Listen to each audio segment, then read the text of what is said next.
So what are you working on, Mr. Frost? Working on a sign for the event we're doing today to raffle off gift certificate and Segway tour for 2 and bottle of wine. Sounds pretty sweet. Fundraiser, yeah. So we'll knock this out, print it out, and we'll head off to set up clear streams and for the beach event, and then off to Sebastian. All right. So one of the things we do, if you see something big, you go get it. All right, hazards on. Let's get this plastic from.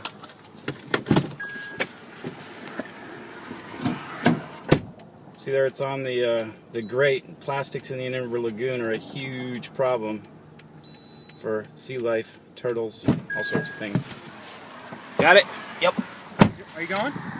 This is a good example of how plastic doesn't biodegrade. People think perhaps that it biodegrades quicker than it does because it basically dry rots and breaks up into pieces. It articulates. Yeah. And it starts to weather and change color and get brittle, and it basically breaks down into millions and millions of tiny little pieces called Nurdles, which are like the size of little sesame seeds. And then because they're so small, they then attach themselves to other organic particles that do sink. Oh, wow. And so eventually this will be gone, and people may think that it's biodegrading, but it's not. It's just breaking up into tiny, tiny, tiny little pieces. Not only that, but it's probably, going into some of the animals and creating...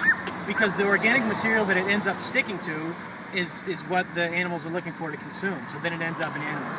Right. So, and it causes, what's the name of the disease? Polymycosis. Polymycosis in a lot of animals that dig through the bottom of the riverbed for clams and crabs and things like that. For instance, dolphins get it on their mouths. Yeah. Oh, wow. From the exposure to plastic.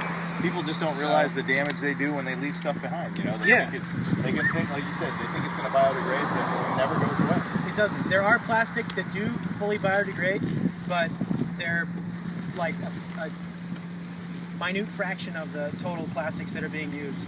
But when this finally does break up, it ends up just coating everything. So.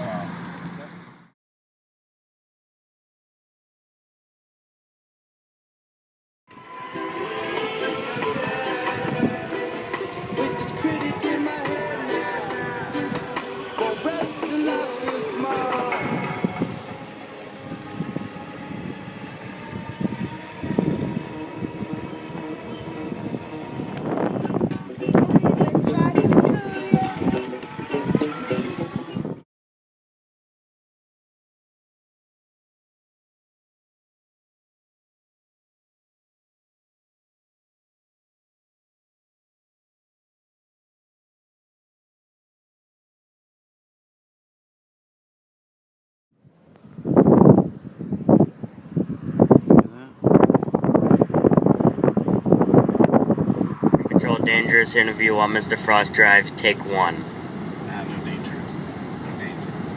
So we're headed up to the Sebastian Clam Bake. Big event we were asked to support for event recycling by Indian River Solid Waste Authority. They've had their budget cut. They went from a staff of 32 down to I think like 5 or 6. So this is where nonprofits like the Green Patrol jump in and get things done. Our philosophy is I am someone. Someone's got to do something, right? So we changed our name to someone. And so this is what we do. Question? What inspired you to create the Green Patrol? Good question. Again, it comes back to the someone thing. Now, I used to run marathons, and in fact, I've trained over 100 people to run their first marathon, and people thought it was a little strange as I ran. I would pick up litter like giant pieces of plastic, especially when we were over the bridges or near the Indian River Lagoon, because growing up surfing, I know how sensitive the ecosystems are, and in particular the one here, the Indian River Lagoon, is one of the 3 most biodiverse biomes, microclimates of any. So I used to do that when I ran, and due to a spinal cord injury, I can't run anymore. And part of my rehab or path back or whatever was to ride on electric transporters like Segway or the M1, and because I knew it would rebuild my balance and get some of my leg strength back. And then I kept seeing the litter, so the litter didn't go away.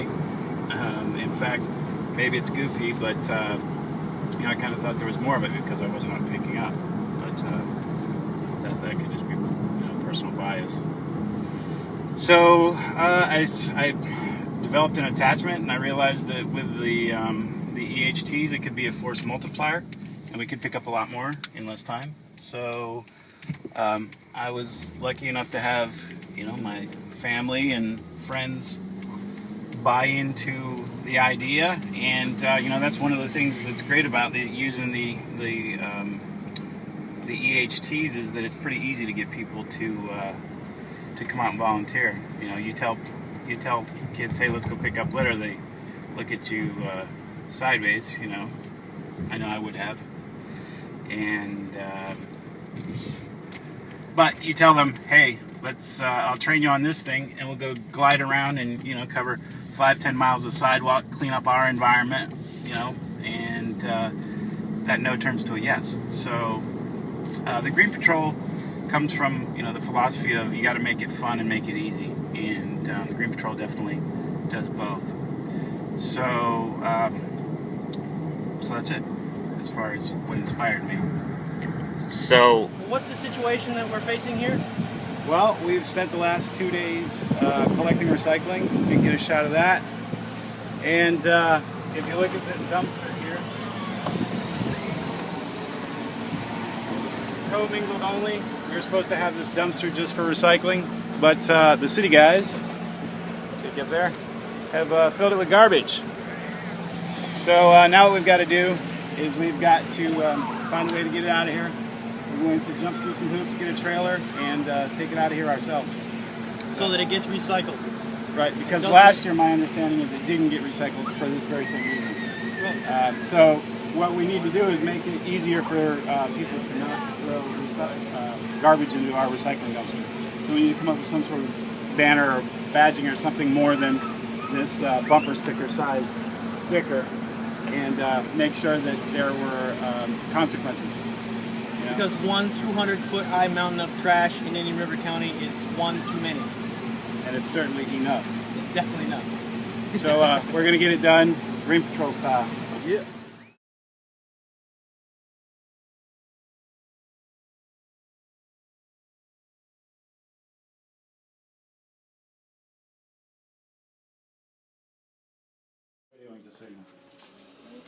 For the show. Okay. Okay, so did I tell you the story? No. Okay. So we did all the recycling. You're not wanted by the FBI, right? Because he's. We'll get into your Not as far as I know. Okay, that's good. Just as long as the back of your head's not wanted by the FBI, you'll be okay. So we did all the recycling, right? And then, like the Sebastian guys they used both dumpsters. We had our own recycling dumpster, and we're going to toss it in there. But they used both, and then they were just going to gather up all our recycling and put it in the dumpster and take it to landfill. So, you know, rather than let all that happen, and you know, we're one dumpster less closer to having to build a new landfill. Oh, there you go. Yeah. Not like one card short of a deck or something. Right. Well, maybe. I might be. Exactly. We all are a little bit in order to be doing this, but 'Tis the season. 'tis the season. You guys busy picking up? Yes. Yeah. We've been actually staying very busy. So. Yeah. Well, with the addition And, of Dr. Hollick, With Peter on too. board has certainly Yeah. improved and changed. And it's an addition. The accumulation is usually pretty busy and stuff like that. So Excellent. we're having fun.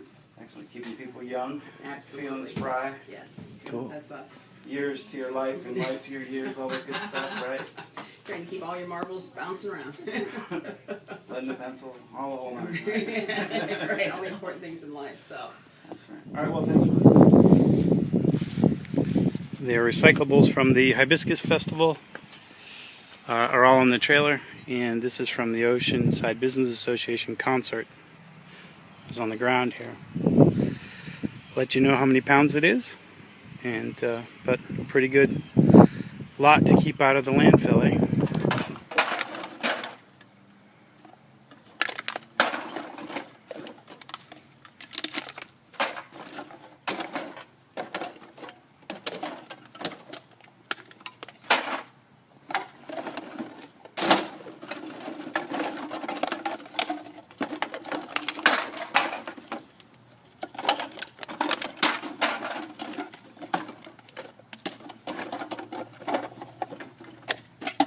how we do cup stacking. Alright, so this is the idea and the lesson for this week. This is one of the most common quotes people know Sun Tzu, other than all of war's deception, which actually is a mistranslation. All of war's the management of perceptions is a better translation. But this is, if you know your enemy and you know yourself, your victory will be painless. You know the climate and the ground, and your victory will be complete. And what this forms are the 5 elements of Sun Tzu's Art of War. And it forms the strategic analysis and a way to understand a position. Now, a position is defined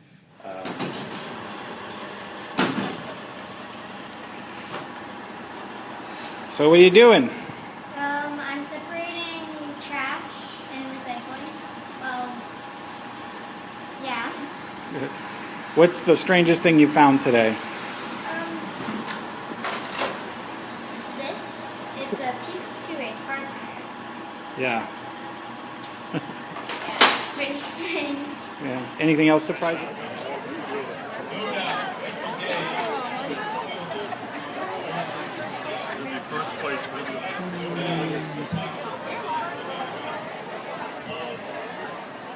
And whether you want to take a tour or you want to volunteer and ride around on these things and get a good workout, because it really is. You got to keep bent in your core. Yeah. But if you're ever interested, look at. I think that's got it. Got the Green Patroller accessory here. Patent pending.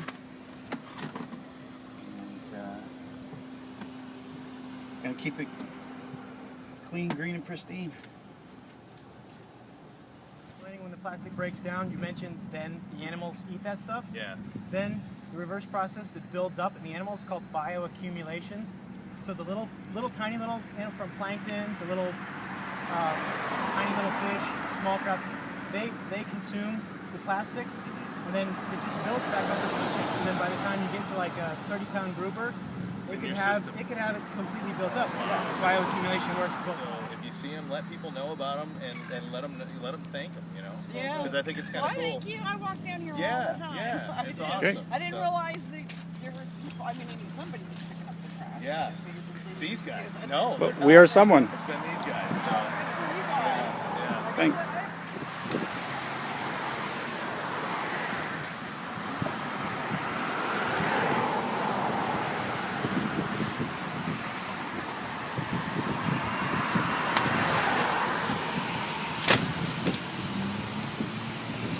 Patrol.